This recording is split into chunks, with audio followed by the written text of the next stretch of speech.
Kui bawa lu kelihatan juga na. Pasal dah biar na. Ini kalau dia dulu lah di mana ke dulu.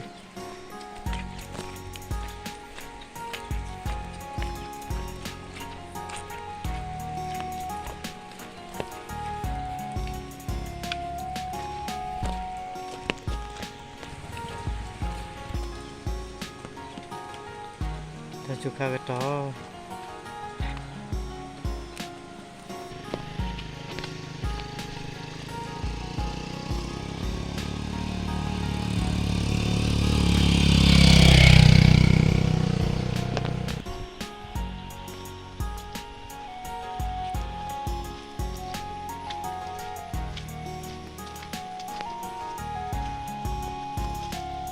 Cái chuyện nó là hết này.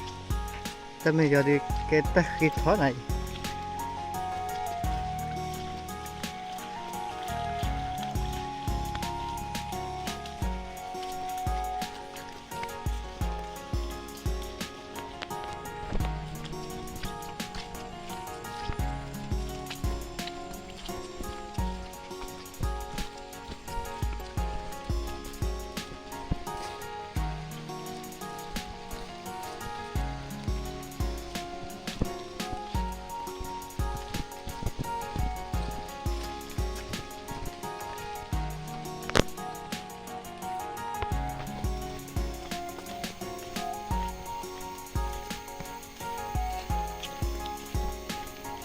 Ta cứ lo ra ta khử mà ta chết.